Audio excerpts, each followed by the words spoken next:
الحمدللہ رب العالمین والصلاة والسلام علی رسولہ الکریم وعلی آلہ واصحابہ اجمعین اما بعد فاعوذ باللہ من الشیطان الرجیم بسم اللہ الرحمن الرحیم۔ بزرگوں اور دوستوں، آپ کو یاد ہوگا کہ اس سلسلے وار درس قرآن میں جو اس مسجد میں ہر جمعہ نماز جمعہ سے قبل ہوتا ہے قرآن کا درس، اس میں آپ لوگوں نے گزشتہ جمعہ تک سورہ انعام کی آیت نمبر 90 تک کے مضمون کو سنا ہوگا۔ آج اس سے آگے کی آیات ملاحظہ فرمائیے۔ فاعوذ باللہ من الشیطان الرجیم بسم اللہ الرحمن الرحیم۔ وما قدر اللہ حق قدرہ، اور ان لوگوں نے اللہ تعالیٰ کی قدر نہیں کی جیسا کہ اللہ تعالیٰ کی قدر کرنے کا حق ہے۔ اللہ تعالیٰ کو پہچانا نہیں جیسا کہ اللہ تعالیٰ کو پہچاننے کا حق ہے۔ اللہ تعالیٰ کی صفات، اس کی قدرت، اس کے اختیارات کو نہیں سمجھا جیسا کہ سمجھنے کا حق ہے۔ کون ہے اللہ؟ کیسا ہے اللہ؟ کیا چاہتا ہے اللہ؟ کیا کچھ کر سکتا ہے اللہ؟ احساس نہیں، اس بات کو نہیں سمجھ رہے۔ تو جب نہیں سمجھ رہے تو پھر اذ قالوا ما انزل اللہ علی بشر من شیء، کہہ دی، ایک بات کہہ دی زبان سے۔ کیا کہہ دیا؟ کہ اللہ تعالیٰ نے کسی انسان پر کوئی کتاب نہیں نازل کی، کچھ بھی نازل نہیں کیا۔ ایک بات تو یہ جو سننے سے عام طور پر ایک عام سامع کو یہ سمجھ میں آئے گا کہ رسول صلی اللہ علیہ وآلہ وسلم کے حوالے سے یہ بات کہی جا رہی۔ ہاں، ایسا بھی ہوتا تھا، رسول اللہ پر بھی تو لوگ یہی کہتے تھے نا کہ یہ اللہ تعالیٰ نے کوئی ان پر کتاب نہیں نازل کی۔ مشرکین مکہ وہ اللہ کو مانتے تھے، اللہ کے ساتھ شریک ٹھہراتے تھے، نبوت رسالت محمدی کا انکار کرتے تھے، نہیں مانتے تھے محمد صلی اللہ علیہ وآلہ وسلم کو اللہ کا رسول، نبی اس حیثیت سے نہیں مانتے تھے۔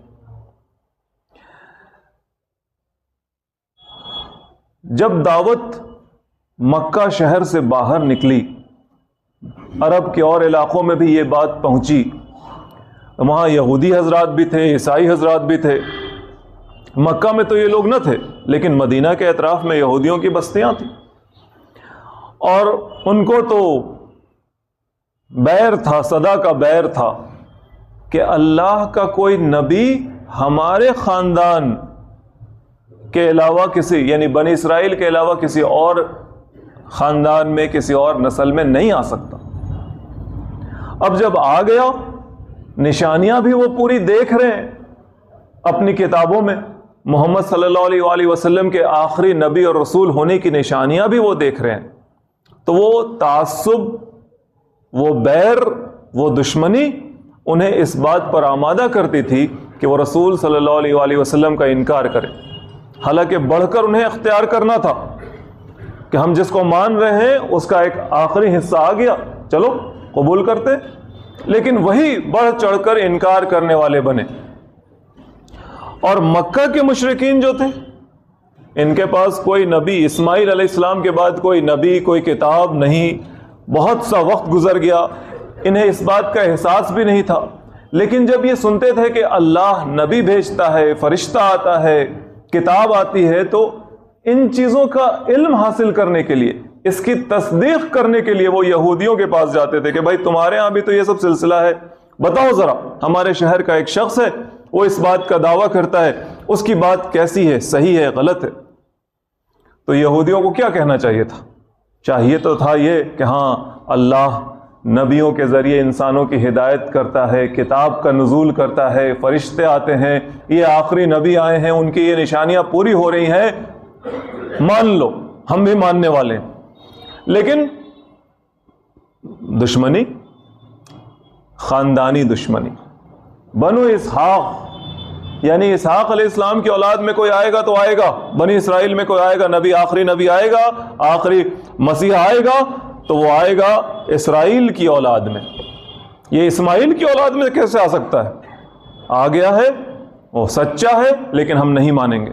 اور ہم نہیں مانیں گے، اور جو ہم سے پوچھے گا اسے بھی ہم کہیں گے کہ تم نہیں مانو۔ اور جب پوچھے گا اور نہیں ماننے کا مشورہ دیں گے تو بات اتنی دور تک لے جائیں گے کہ خود اپنے اوپر بھی، بھائی وہ موسیٰ علیہ السلام کو مانتے ہیں، موسیٰ علیہ السلام پر اللہ تعالیٰ نے کتاب نازل کی توراہ، اس کو وہ مانتے ہیں، لیکن کہہ کیا رہے ہیں؟ ما انزل اللہ علی بشر من شیء، اللہ تعالیٰ نے کسی انسان پر کچھ نہیں نازل کیا۔ دشمنی میں انسان کے منہ سے ایسی بات نکلتی ہے جو خود اس کی اپنی ذات پر پڑ جاتی ہے، جو خود اس کے اپنے عقیدے کے خلاف چلی جاتی ہے۔ جب آدمی غصے میں ہوتا ہے، دشمنی میں ہوتا ہے، تو بہت ساری ایسی باتیں کہہ جاتا ہے جو خود اس کے خلاف جاتی ہیں۔ تو یہ تو عام سی بات ہو گئی سمجھنے کی۔ اس کے ساتھ ایک واقعہ بھی جوڑا گیا ہے، اور وہ واقعہ یہ ہے کہ رسول صلی اللہ علیہ وآلہ وسلم سے ایک یہودی عالم بات کرنے کے لیے آیا۔ اس کا نام تھا مالک بن سیف۔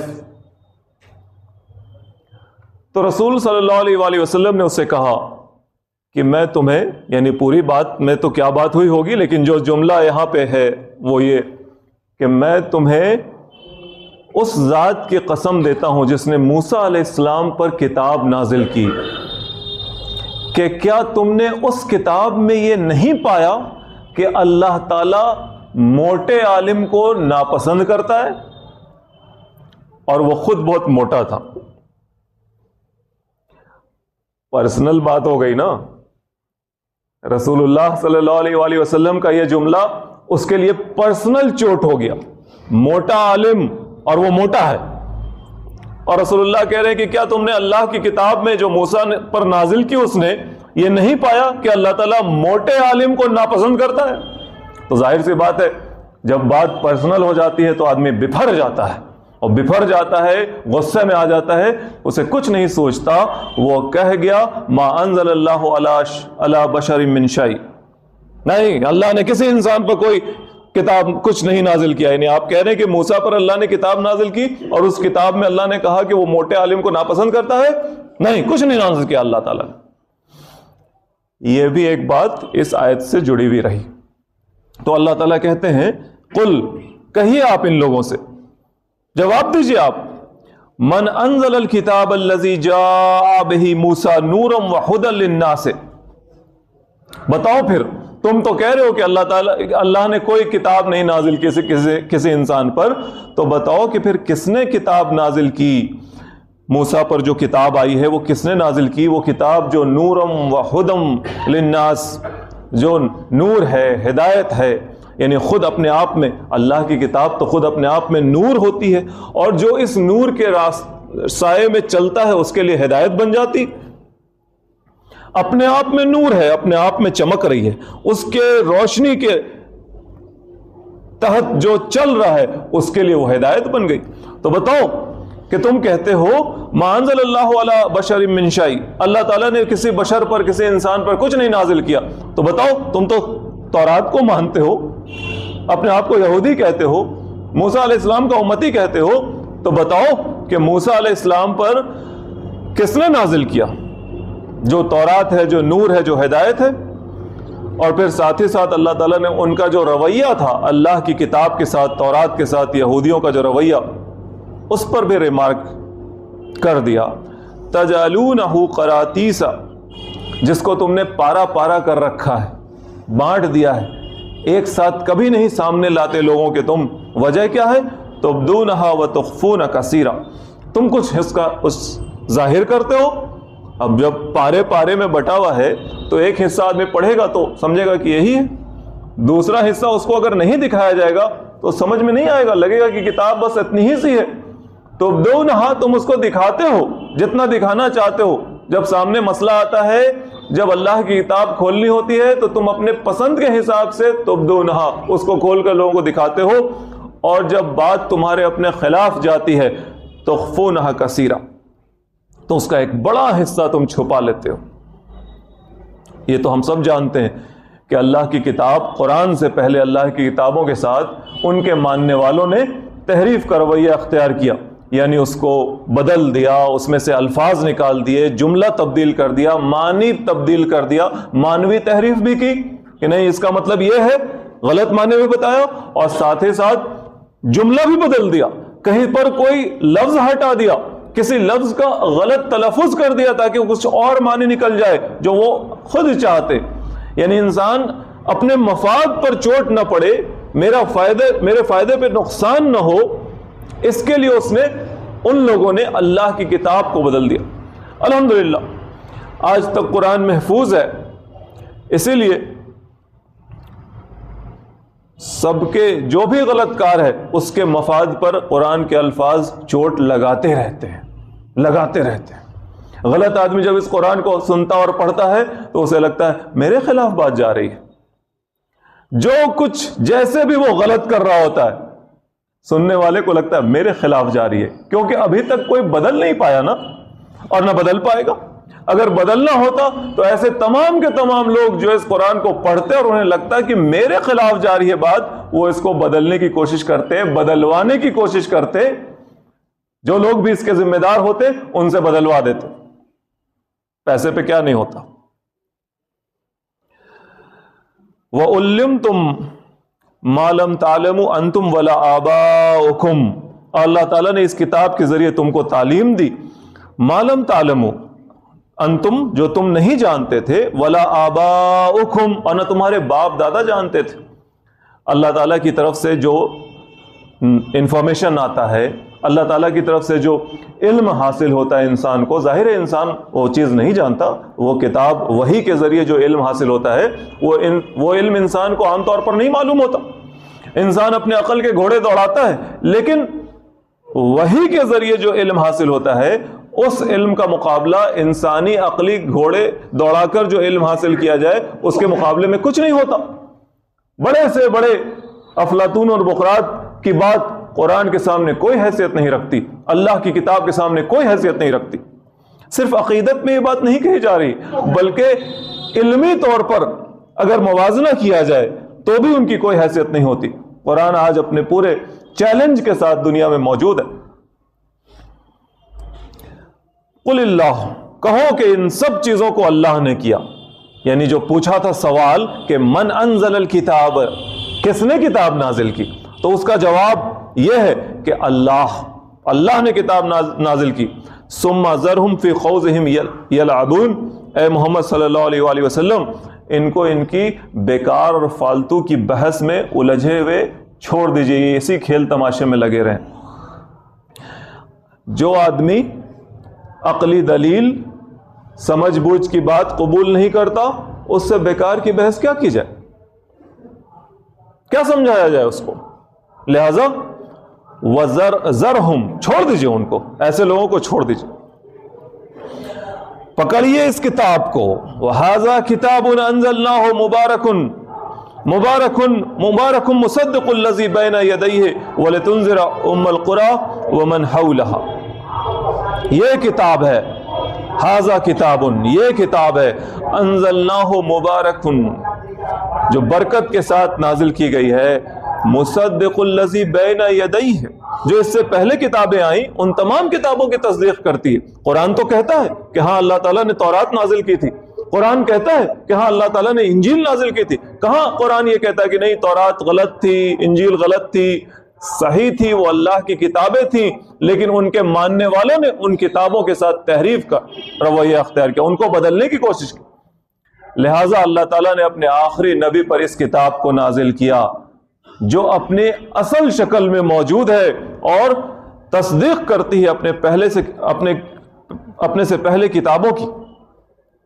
اور یہ آئی ہے اس لیے کہ وَلِتُنذِرَ أُمَّ الْقُرَىٰ وَمَنْ حَوْلَهَا، یہ جو شہروں کی ماں مکہ ہے، اس مکہ کے لوگوں کو سمجھایا جائے، ان کا انذار کیا جائے، ان کو بتایا جائے، ہوشیار کیا جائے. جنت جہنم، حرام حلال، اللہ کی پسند، اللہ کی ناپسند، آخرت دنیا، تمام چیزوں سے ہوشیار کیا جائے، جھنجھوڑا جائے، احساس دلایا جائے کہ تم کون ہو، تمہارا رب کون ہے، وہ تم سے کیا چاہتا ہے، تمہیں اس کے پاس واپس پلٹ کر جواب دینا ہے. توبہ کرو، غلطیوں کی اصلاح کرو، دوری بناؤ، اپنے آپ کو بہتر کرو، اس کی پسند کے مطابق کرو۔ ومن حولہا، اور جو اس شہر کے آس پاس کا علاقہ ہے، ان علاقوں پر جو لوگ موجود ہیں وہاں کے لوگوں کو بھی یہی چیز، ان کے ساتھ بھی یہی چیز کی جائے۔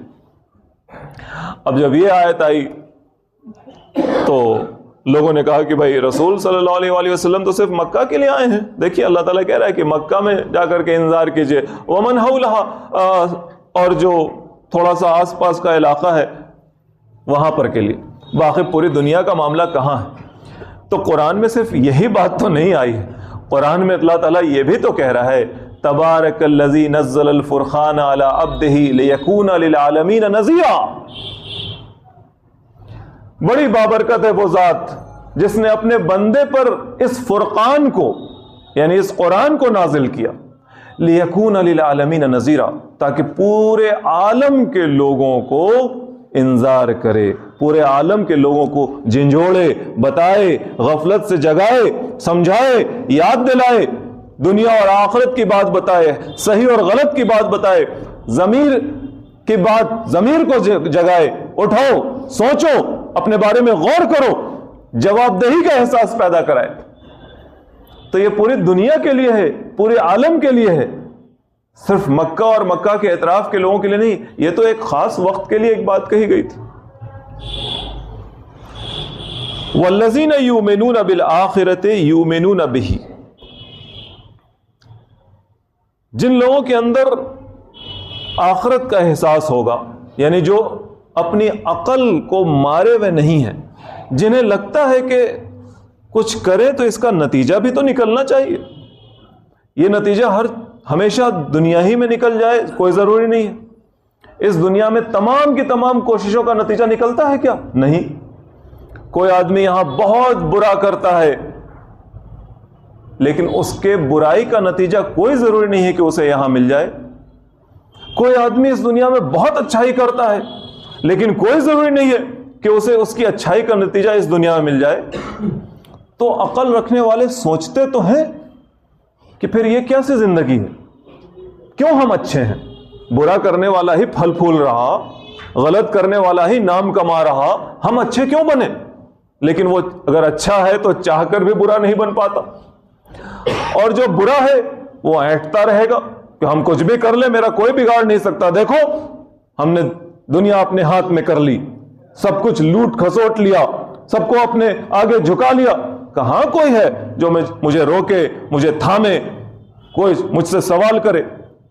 تو یہ عقل بھی تقاضا کرتی ہے کہ نہیں، کوئی تو ایسی جگہ ہونی چاہیے، کچھ تو ایسا موقع ہونا چاہیے جہاں ہر حساب برابر ہو، دودھ کا دودھ، پانی کا پانی ہو۔ تو یہ تو عام عقل بھی تقاضا کرتی۔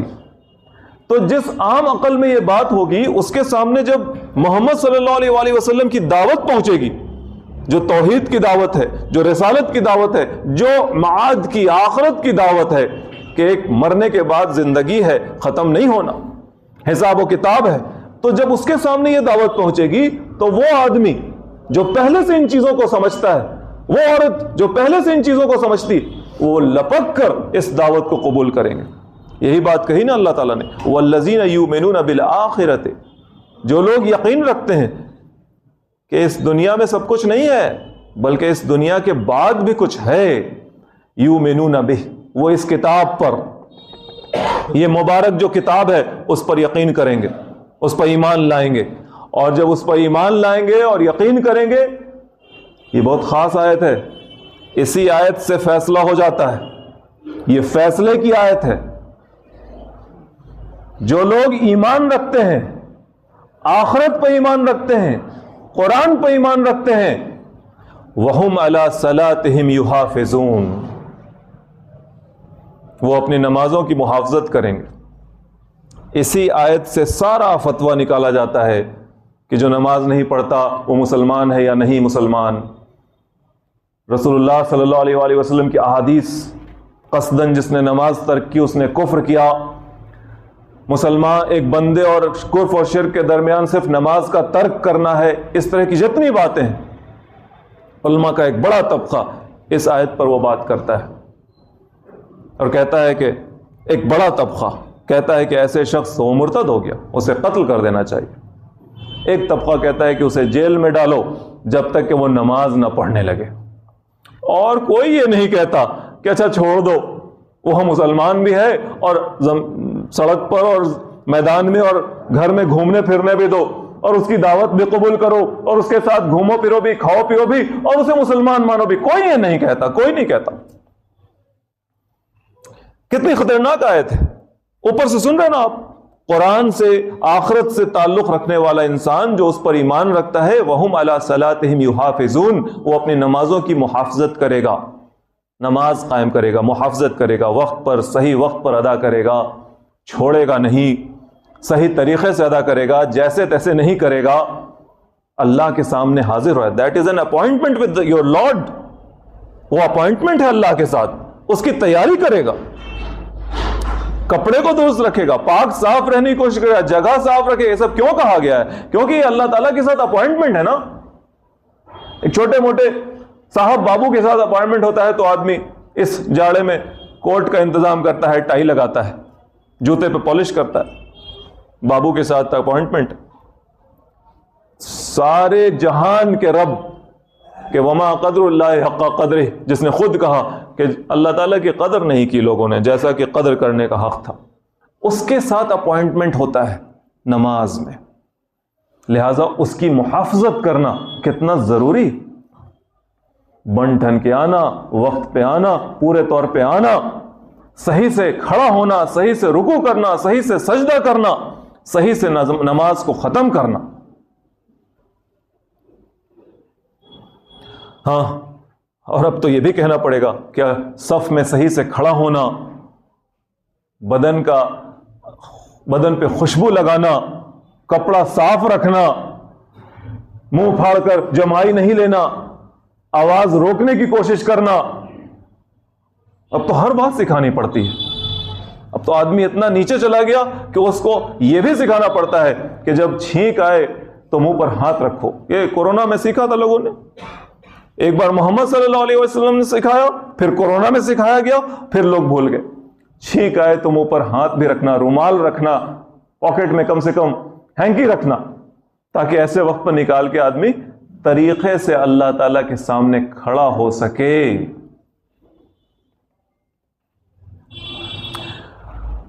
وَمَنْ أَظْلَمُ مِمَّنِ افْتَرَىٰ عَلَى اللَّهِ كَذِبًا، اور اس شخص سے بڑھ کر ظالم کون ہوگا جو اللہ تعالیٰ پر جھوٹ باندھے،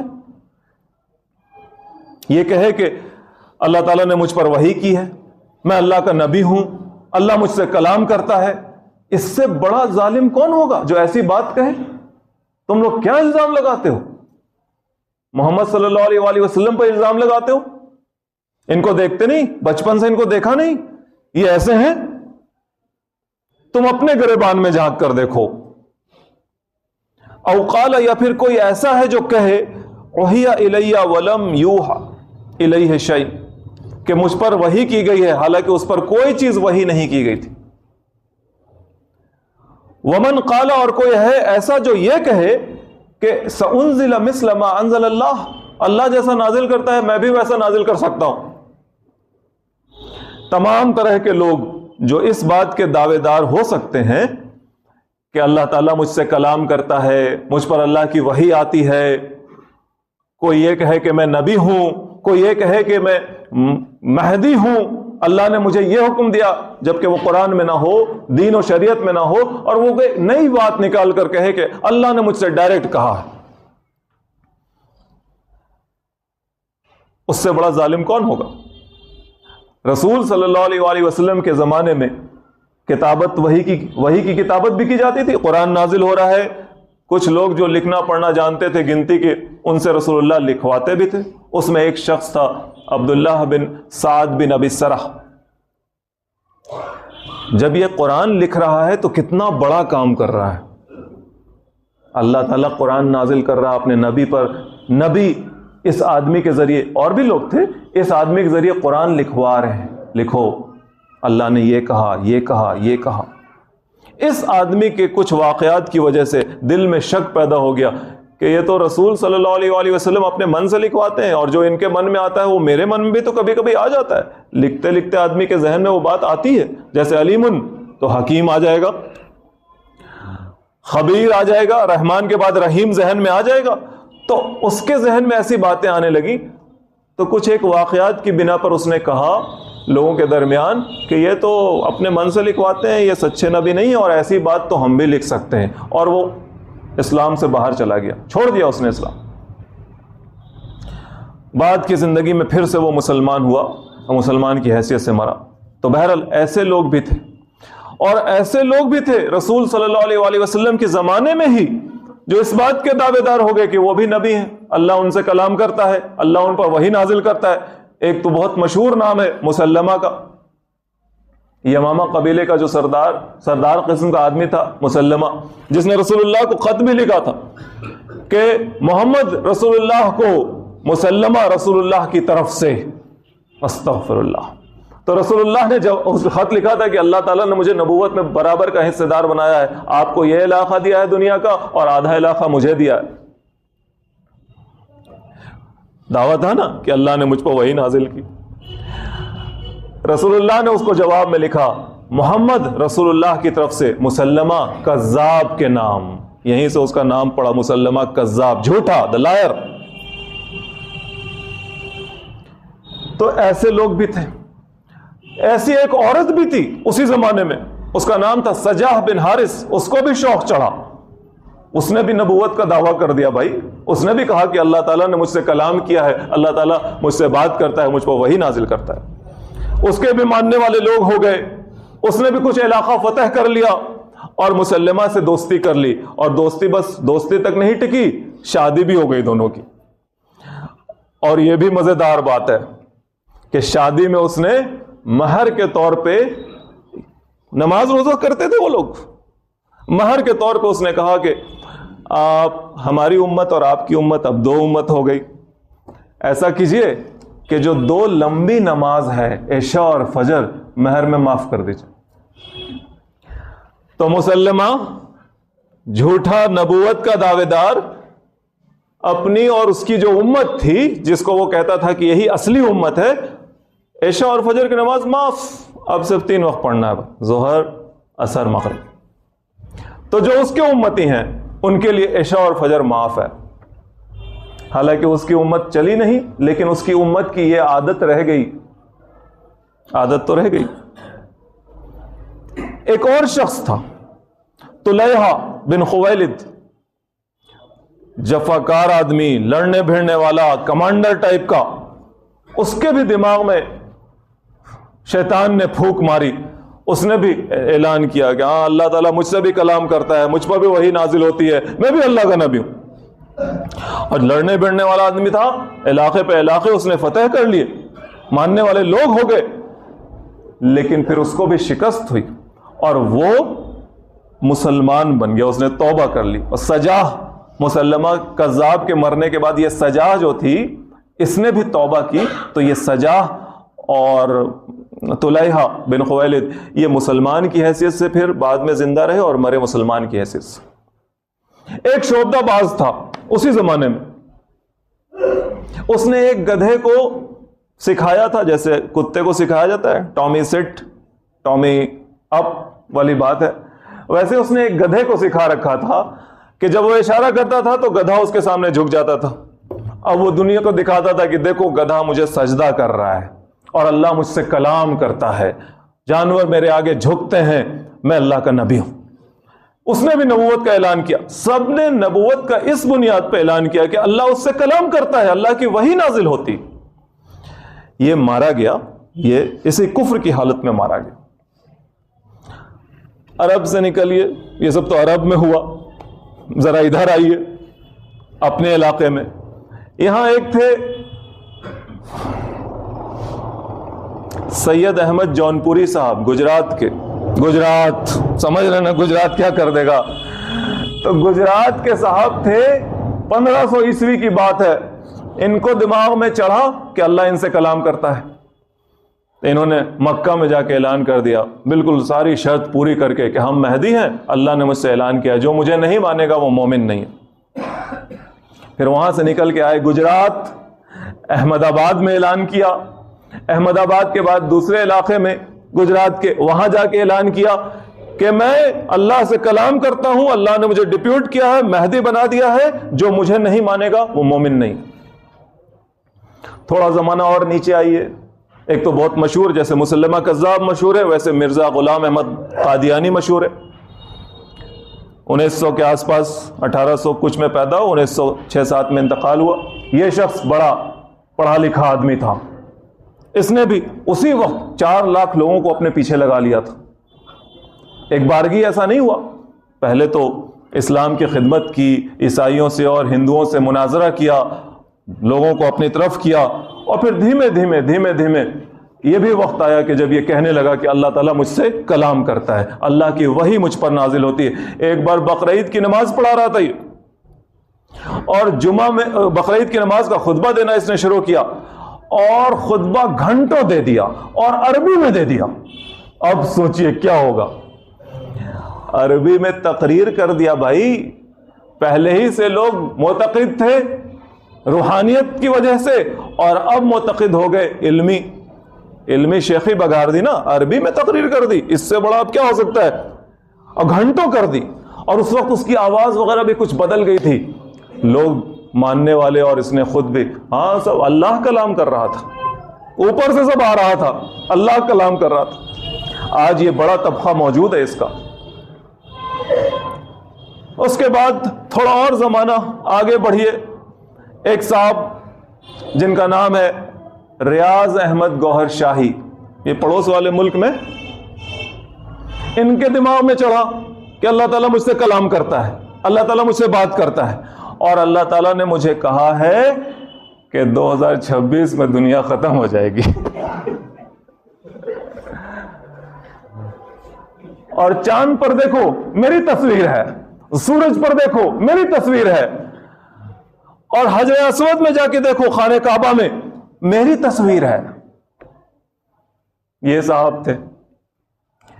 ایک صاحب ابھی ہیں شکیل صاحب، شکیل بن حنیف جنہوں کہا جاتا ہے، صوبہ بہار دربھنگا کے، اورنگ آباد میں ہیڈ کوارٹر ہے مہاراشٹرا میں، رحمت نگر یا رحمان نگر کر کے کچھ کالونی بن رکھی ہے، وہاں ان کے سارے ماننے والے ہیں۔ انہوں نے بھی دعویٰ کیا، کچھ دن تبلیغ جماعت میں رہے اور دلی میں، پھر دعویٰ کیا کہ اللہ تعالیٰ مجھ سے کلام کرتا ہے، اور اللہ تعالیٰ نے مجھے مہدی بنایا ہے، اللہ تعالیٰ نے مجھے مسیحا بنایا ہے، اللہ تعالیٰ نے مجھے عیسیٰ بنایا ہے، سب کچھ ہو گیا، سب یہی ہیں۔ اوکے، چل رہا ہے ان کا بھی، ابھی بھی چلتا ہے۔ اب جب ہم لوگ عرب سے انڈیا کی طرف آئے تھے تو اب سب کے دل کی خواہش ہوتی ہے کہ امریکہ چلا جائے، تو چلیے امریکہ چلتے ہیں۔ امریکہ میں بھی ایک شخص تھا جو افرو امریکن تھا، یعنی افریقن آدمی جو امریکہ میں بسایا گیا غلام کی حیثیت سے، افرو امریکنز، ویلس فرد محمد۔ اس کے دماغ میں بھی چڑھا، اسلام اس نے جب قبول کیا تو اس کے دماغ میں کچھ وقت کے بعد چڑھا کہ اللہ تعالیٰ مجھ سے کلام کرتا ہے، مجھ پر وحی نازل کرتا ہے، میں اللہ کا نبی ہوں۔ چلیے نبوت کا اعلان کر دیا، ایک تنظیم بھی کھڑی کر دی اور لوگوں کو جوڑ بھی لیا، جو افرو امریکنز تھے وہ اس کے ساتھ جڑ گئے۔ لیکن یہ شخص لگتا ہے 1936 یا 34 وغیرہ میں غائب ہو گیا، اس کی موت کی کوئی خبر نہیں ملتی۔ اس کے ایک ڈسائپل، ایک اس کے شاگرد جس کا نام ہے ایلیجا محمد، وہ آدمی لمبا چلا، وہ 1975 وغیرہ میں انتقال کرتا ہے۔ اس نے اس تنظیم کو خوب بڑھایا۔ تنظیم کا نام کیا رکھا گیا تھا؟ نیشن آف اسلام، اسلام کی قوم۔ اس نے اس تنظیم کو خوب بڑھایا۔ اس کے حساب سے خدا کالا ہے، یعنی کالی نسل کا ہے، کئی خدا ہے، سب کا نام اللہ ہے۔ عجب عجب نبی گزرے ہیں نا بھائی، جھوٹے ہیں جب تو جو من میں آئے کر دے۔ اس نے کہا کہ اگر آدمی، بہت ساری باتیں ہیں جو مزیدار بات ہے اس میں ہی سناتے ہیں، اگر 3 دن میں ایک بار کھاؤ گے نا تم تو 1000 سال تک جیو گے، لیکن یہ خود 1975 وغیرہ میں مر گیا۔ ایک صاحب جو بڑے عالم، ایجپشین امریکن اسکالر، مسجد کے امام، مسجد بنائی، اس کی امامت کی، قرآن کی بڑی خدمت کی، قرآن کوڈ کو دریافت کیا، مسلمانوں نے ہاتھوں ہاتھ لیا، لیکن پھر ان کے دماغ میں بھی بات آئی کہ اللہ تعالیٰ مجھ سے ڈائریکٹ بات کر رہا ہے، اب تو وہی مجھ پر بھی نازل ہو رہی ہے، لہذا انہوں نے بھی کہا کہ میں اللہ کا نبی ہوں۔ رشد خلیفہ ان کا نام ہے۔ اسی مسجد میں ان کو مار دیا گیا 1990 میں۔ امریکہ اب جب ہم لوگ امریکہ تک چلے گئے تھے اور تمام طرح کے لوگوں کے ساتھ گئے تھے، تو اب امریکہ سے بھی اوپر جو جگہ ہے وہاں دیکھیے کیا ہو رہا ہے۔ اللہ تعالیٰ کہتا ہے وَلَوْ تَرَى إِذِ الظَّالِمُونَ فِي غَمَرَاتِ الْمَوْتِ وَالْمَلَائِكَةُ بَاسِطُو أَيْدِيهِمْ أَخْرِجُوا أَنفُسَكُمْ۔ اور جب تم دیکھو گے کہ جب یہ ظالم لوگ موت کی سختی میں پریشان ہوں گے، جنہوں نے تمہارا انکار کیا، جنہوں نے نماز کی محافظت نہیں کی، جن کے دماغ میں یہ خناس چڑھا کہ اللہ مجھ سے کلام کرتا ہے، جب یہ موت کی سختی میں پریشانی میں مبتلا ہوں گے، والملائکۃ باسطوا ایدیہم، اور فرشتے جب ان کی طرف ہاتھ بڑھائے ہوئے کہہ رہے ہوں گے اخرجوا انفسکم، نکالو اپنی جان، الیوم تجزون عذاب الہون بما کنتم تقولون علی اللہ غیر الحق وکنتم عن آیاتہ تستکبرون۔ وہ دن وہ ہوگا کہ جب تمہیں ان لوگوں کو ذلت والا عذاب دیا جائے گا، کیونکہ تم لوگ اللہ تعالیٰ پر ناحق بات بولتے تھے، وَكُنْتُمْ عَنْ آیَاتِهِ تَسْتَكْبِرُونَ، اور تم اللہ تعالیٰ کی آیات سے استکبار کرتے تھے، منہ چراتے تھے، گھمنڈ کرتے تھے، نہیں مانتے تھے۔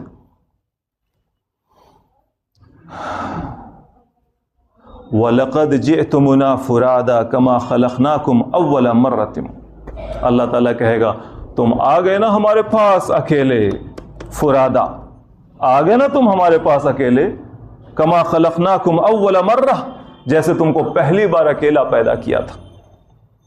یعنی عالم ارواح میں بھی اکیلا پیدا کیا، یہاں تو جڑواں ہو جاتا ہے، کوادرپلٹ بھی ہو جاتا ہے، ایک ساتھ 16 بچے بھی ہو جاتے ہیں۔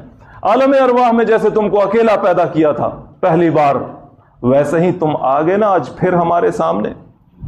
یہ جملہ کتنا خطرناک ہے، وَلَقَدْ جِئْتُمُنَا فُرَادَا كَمَا خَلَقْنَاكُمْ أَوَّلَ مَرَّةٍ، اور جب ان سے کہا جائے گا اللہ تعالیٰ کی طرف سے جِئْتُمُنَا یعنی ہماری طرف آئے ہو، یعنی اللہ کہہ رہا ہے فرادا، آ گئے نا تم اکیلے ہمارے پاس، وَتَرَكْتُمْ مَا خَوَّلْنَاكُمْ وَرَاءَ ظُهُورِكُمْ، اور یہ جملہ اس سے بھی زیادہ خطرناک ہے، اور چھوڑ دیا تم نے ما خولناکم، جو کچھ بھی ہم نے تمہیں دیا تھا، سب تو اللہ ہی کا آتا ہے، علم، دولت، لوگ، غلام، پراپرٹی، زمین، جو کچھ بھی ہے، جسم، خوبصورتی، جو کچھ بھی ہے سب اللہ کا دیا ہے۔ خولناکم، ہم نے تمہیں دیا تھا، تو جو چیز ہم نے تمہیں دی تھی ترکتم، تم نے چھوڑ دیا نا، سب چھوڑ دیا، وراء ظہورکم، اپنی پیٹھ پیچھے چھوڑ کر تم آئے ہو۔ قبر میں جانے والا کیا لے کے جاتا ہے، اور چتا پہ جلنے والا کیا لے کے جلتا ہے، کیا لے کے جلتا ہے۔ وما نراکم، ہم تو نہیں دیکھ رہے، معکم، تمہارے ساتھ، شفعاءکم الذین زعمتم انہم فیکم شرکاء، جنہیں تم سمجھتے تھے کہ وہ تمہارے کام میں ساجھیدار ہیں، ہمارے ہاں تمہارا کام بنا دیں گے، تمہارے سفارشیوں کو تو ہم نہیں دیکھ رہے، کہاں ہے کوئی، تم تو اکیلے آئے ہو، یلو لائن کے پار تم تو اکیلے آئے ہو، جیسے ایئرپورٹ پہ ہوتا ہے نا، امیگریشن کاؤنٹر پہ جانے کے لیے یلو لائن کے پار بس آدمی کو اکیلا جانا ہے، چھوٹا بچہ ہے تو بھائی ماں جاتی ہے ساتھ میں، یا کوئی معذور ہے تو اس کے ساتھ جاتا ہے، لیکن امیگریشن کاؤنٹر پہ جہاں پاسپورٹ پہ ٹھپا لگتا ہے کہ اب آپ ملک سے باہر ہو گئے، وہاں پہ یلو لائن کے بعد اکیلے آنا ہوتا ہے آگے امیگریشن آفیسر کے پاس، ویسے اکیلے ہی آگئے، کوئی نہیں تمہارا سفارشی ہے، ساتھ میں کوئی ایجنٹ جاتا ہے، ویزا نکلوانے والا ایجنٹ نہیں جاتا، وہ تو پیسہ لے کے بھاگ جاتا ہے، تم آ گئے اکیلے، تمہارے ساتھ کوئی سفارشی نہیں دکھ رہا۔ وَمَا نَرَاكُمْ مَعَكُمْ شُفَعَاءَكُمُ الَّذِينَ زَعَمْتُمْ أَنَّهُمْ فِيكُمْ شُرْكَاءَ، تم سمجھتے تھے نا جن کے بارے میں کہ یہ لوگ تمہارا کام بنا دیں گے، ہم تو نہیں دیکھ رہے کہ وہ تمہارے ساتھ آئے، کوئی سفارشی کام نہیں آنے والا نا۔ لَقَدْ تَقَطَّعَ بَيْنَكُمْ، تمہارے اور ان کے رشتے تو کٹ گئے. وَضَلَّ عَنْكُمْ مَا كُنْتُمْ تَزْعُمُونَ، اور جو کچھ بھی تم نے گمان کر رکھا تھا وہ سارا کا سارا گمان ہوا ہو گیا. وآخر دعوانا ان الحمد للہ رب العالمین.